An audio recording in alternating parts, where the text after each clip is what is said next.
हम गुंजन चौधरी एकटा कोहबर गीत प्रस्तुत करऽ जाइ छी। गीत के अहाँ सब अंत तक जरूर सुनब।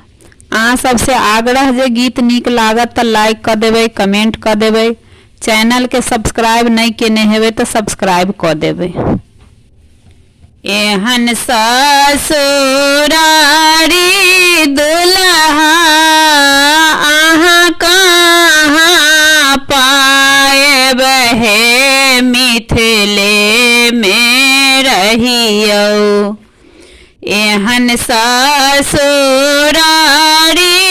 दुल्हा अहाँ कहाँ पाएब हे मिथिले में रहियो। कोहबर में रहियो बारहो मास हे मिथिले में रहियो।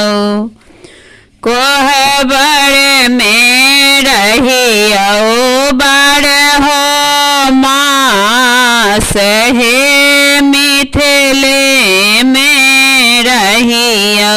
सारी सरहो जिनी सब सेवा में रहित थी हे मिथिले में रहियो। सारी सरहो जिनी सब सेवा में रहित थी हे मिथिले में रहियो।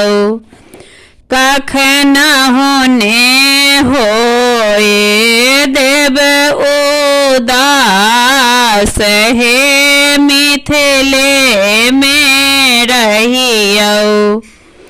कखन होने होए देव उदास हे मिथिले में रहियो।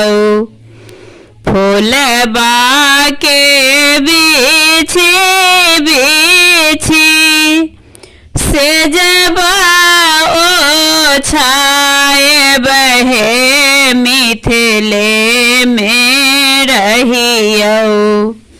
फूलबा के बिछी बिछी से जबा ओछाएब हे मिथिले में रहियो।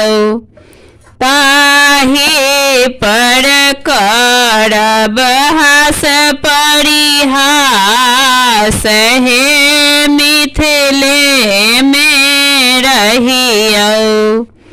ताहि पर करब हास परिहास हे मिथिले में रहियो।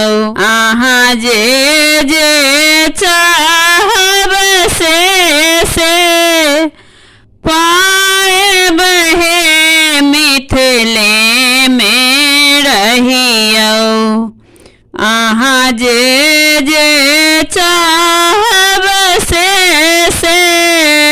पाएब हे मिथिले में रहियो। मन के पूरत सब आस हे मिथिले में रहियो। मन के पूरत सब आस हे मिथिले में रहियो। हम सब दिवस में संग गमाएब हे मिथिले में रहियो। हम सब दिवस संगे गमाएब हे मिथिले में रहियो। कोहबर में रहियो बड़ हो